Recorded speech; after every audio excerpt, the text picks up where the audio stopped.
You know, to be honest, Witch, that went down a little chunkier than expected.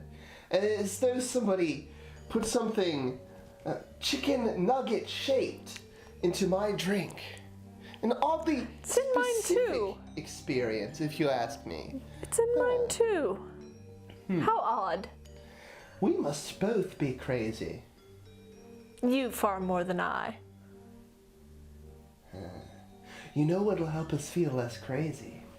If we do a video on the most notoriously rational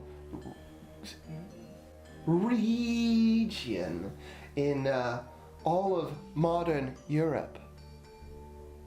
Yes. Who on earth are you talking about? The land where everyone thinks like an engineer and has nearly as bad an attitude. Yes. The land down under Scandinavia and down over Italy. Yes. I am talking about German history today, dear viewers. And so are you. And, special guest, maybe? He wouldn't strike twice, would he? That would just be terrible. It leaves a bad taste in my mouth, really. We had such glorious things planned for the Russia episode, and then we lost nearly 8 minutes of it to this rube with a ridiculous hat. Yes. Pointy hats. Only a fool would be caught dead in a pointy hat. Talking about Baba Yaga, of all things. The silliest witch in all of Russian folklore. Oh no, I was thinking about the Yogi Berra, the silliest bear in all of American folklore. I stand corrected. Anyway, I hope that doesn't happen again.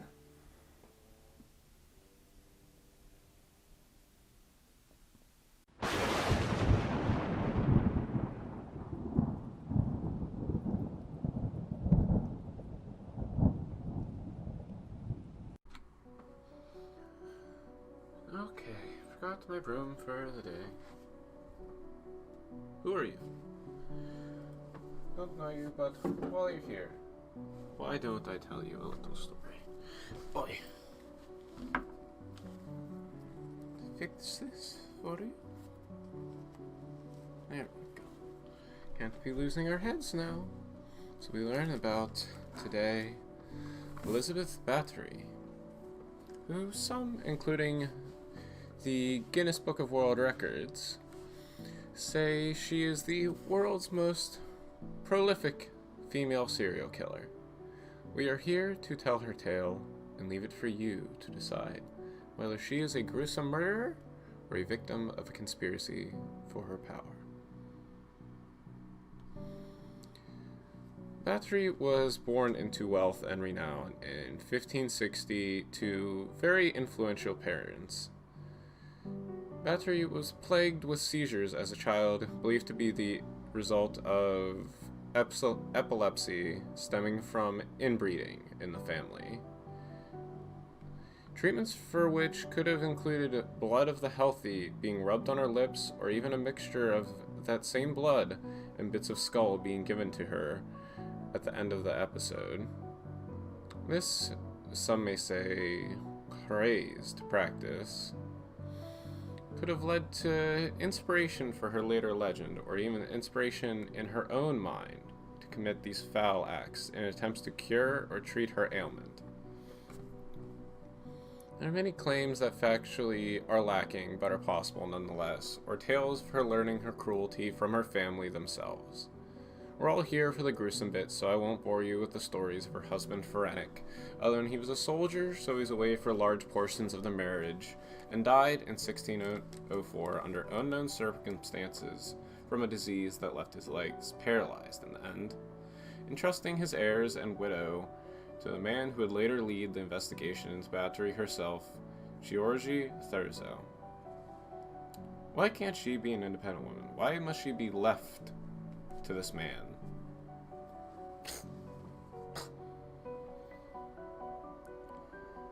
Back to her. I won't get on my tangent. Reports of when her torturous tendencies started vary, some placing it before her husband died, even implicating that as a soldier he may have taught her how to torture, or at least participated to some extent. Others have it starting after he died. Either way, it is agreed that the worst times in her story were after he died. Whether it's when the killing started, or just worsened. People usually don't start crazy, there's usually some warm-up whenever they get good. To start, these atrocities began with servant girls of the estate, as they were well below her and unlikely to cause a fuss if they were gone. Some reports of this torture of these poor little servant girls, supposedly, include things such as jamming pins and needles under the nails of these servant girls, to more disturbing things such as smearing honey on them and leaving them to be attacked by other creatures. Other possible reports are more somewhat what you may envision when you think of torture, such as severe beatings, burnings, and other sorts of general maiming, or even longer, slower, gruesome, horrifying deaths. The more gruesome tidbits of the reports are those of her supposed vampiric tendencies. Yes, you heard that right. She's believed to have drinking blood or eaten people. Some may suppose as a possible cure for her epilepsy. But, you know. Some say she may have consumed flesh straight from the person, alive or dead. Others say it was cooked. Like that, silly little smart man. Hannibal Lecter, I believe, from those movie pictures. But many on the blood drinking stage she preferred the blood of virgins to preserve her slipping youth.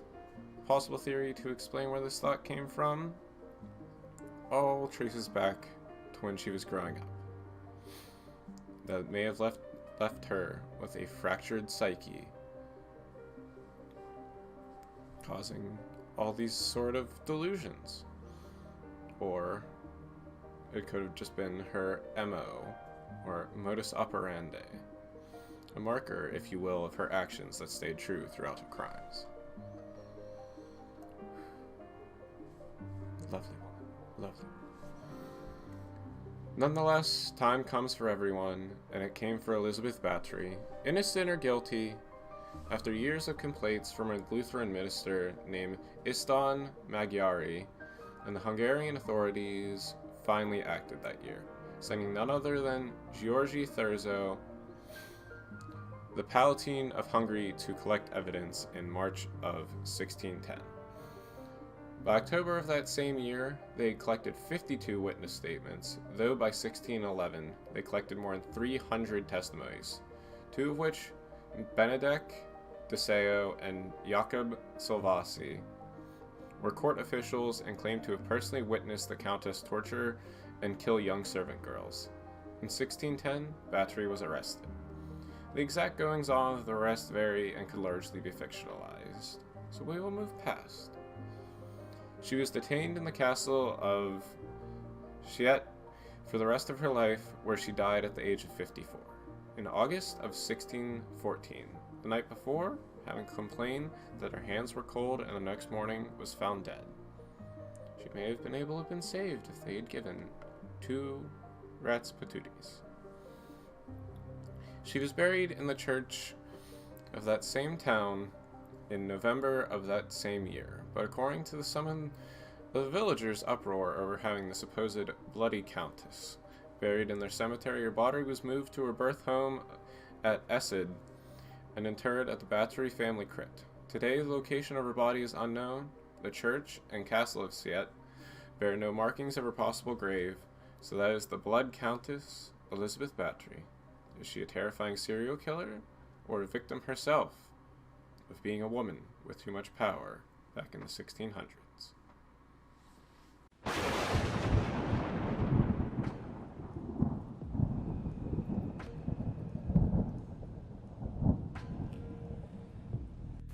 So today I'm going to cover the Wurzburg witch trial, which is one of two that I'm going to cover in these whole Halloween extravaganza bits. It is probably one of the most gruesome and terrible ones to ever take place. In the period of 1626 to 1631, 157 men, women, and children were burned at stake. 219 more executed in the city of Wurzburg proper, and an estimated of about 900 killed in the entire principality, which is just an incredibly devastating loss of life. To give a little background as to what's happening, you've got the 30 Years' War going on, you're at the height of the witch hunt craze, and in southern Germany, the Catholic Church is regaining some of the power they had held in the region before.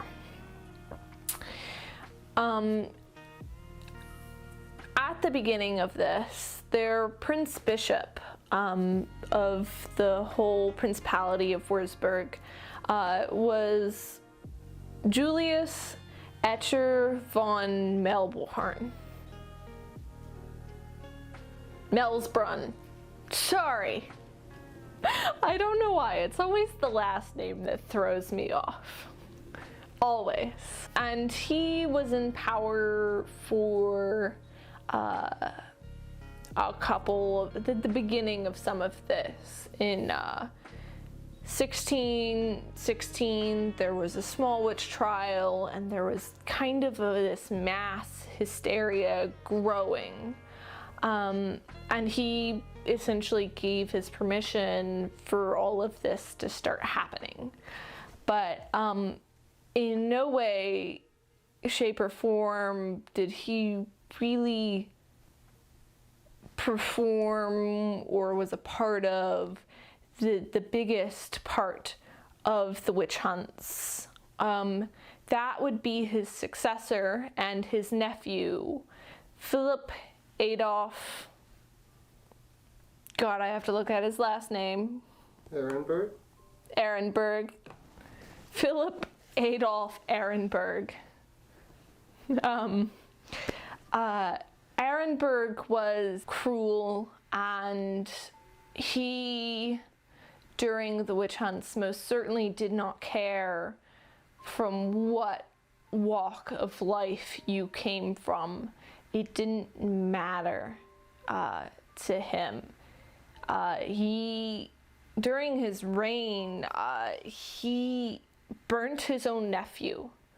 19 Catholic priests and the children of 7 women who were previously burned for having sex with demons. And that's just some of the really notable ones. An estimated 35 of the number burned at stake or otherwise killed were just vagrants who happened to be passing through the city and couldn't give a good enough reason as to why they were doing that. It really didn't matter who you were and what you did. And I know I previously said 157 was the number burned at the stake. That's just the number they stopped recording at after that point, they just didn't write any more down. And more often than not, they didn't actually write down their names. Some of the descriptors from the list were a boy of 14 or a small migrant child. There's no proper way for us to remember these people who were murdered, and it's quite a disservice to them and the memory of this trial, I would say. The trial wouldn't end until 1631, when King Gustavus Adolphus of Sweden, it's quite a mouthful, he took over the city and put an end to the torture and the burnings and the killings. The trial was basically put to a stop because Ehrenberg was the driving force behind it. It's interesting, really, that the 30s-year war inadvertently ended the trials, considering that it also created the environment that began these trials. This war is mostly consisting of Catholic and Protestant powers fighting against each other and vying for control. It's what gives Catholicism its resurgence in the region and sets the environment and the atmosphere for these trials, leading them to eventually happen. We get most of our information about the trials from one man, Frederick Spee. He was a Jesuit and a witch confessor during the entire period. And he couldn't really speak out against the trials during it because that would have put himself and his family in danger of being next, right? So after the trials, he wrote a book, or he had just written it to put his thoughts down because he could have never, spoken them out loud. He wrote of the trials and the torture and how he didn't believe that any of the confessions that he had actually drawn from these supposed witches had any actual truth to them. His friend, whom we don't know the name of, it's not written down in history for some reason, basically decided, oh hey, this should be put out there in the world, and stole the manuscript and took it to I didn't write down the city. A friend actually smuggled the manuscript out to the Protestant city of Hamelin. I believe that's how it's pronounced. Forgiveness if it's wrong. And it was published in the same year that the trials had ended, under the name Cautio Criminalis. And it's from this book that we have the most information on what really happened during the trials. I don't believe it's still in print anymore. I didn't go looking for it. But it's interesting that the greatest amount of records that we have is from a man who worked as a witch confessor, who didn't believe in what he was doing, all in all, this trial is really a sad one. It was so very brutal and cruel, and the fact that we don't have a true number or even the names of all the people who were killed during it is a sad loss in history. It's really a sad time in history, but it's history nonetheless, and it should be remembered. It's really a sad time in history and one that should be remembered. It's a bestiary, everybody come see some bees.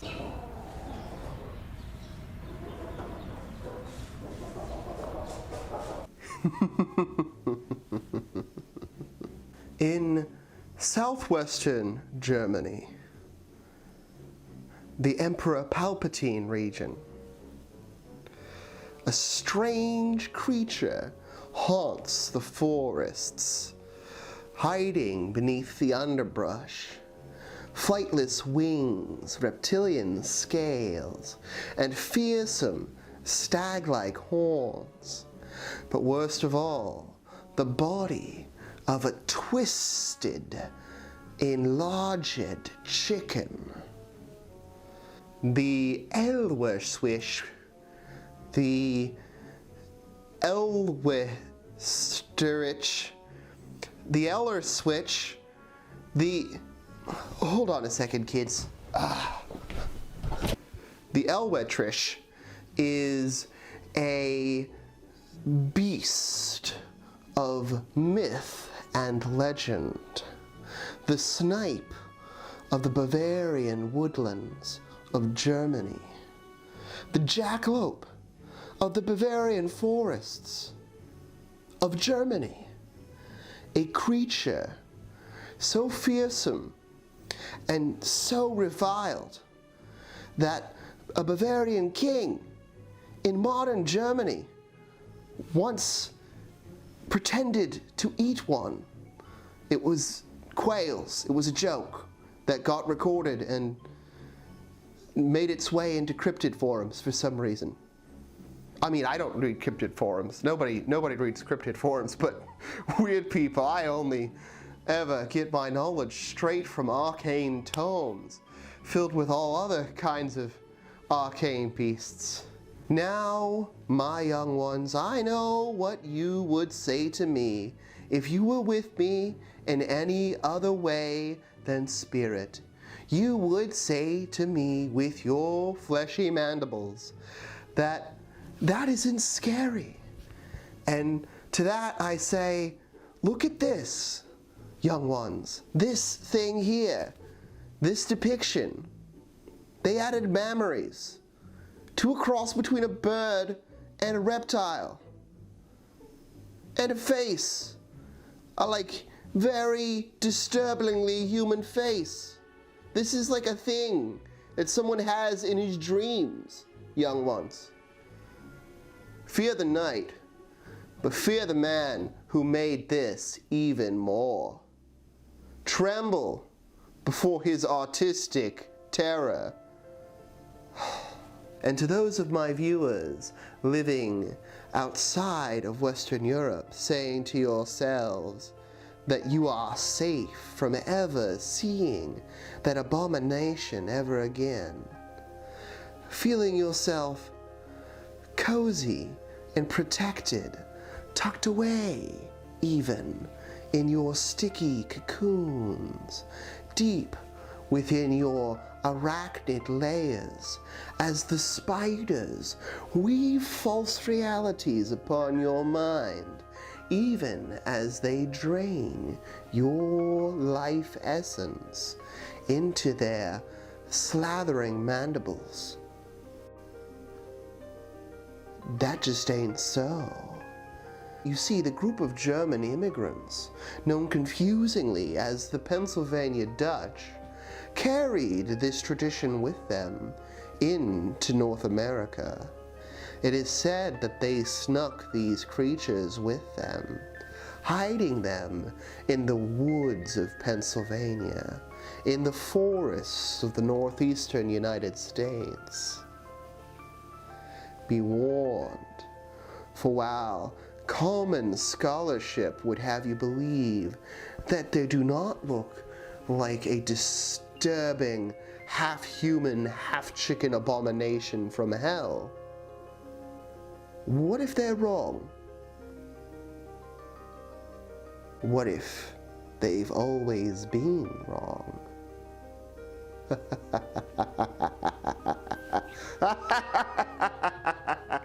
Seriously, it's a jackalope. Come on, people. Come on. Disgusting. Despicable.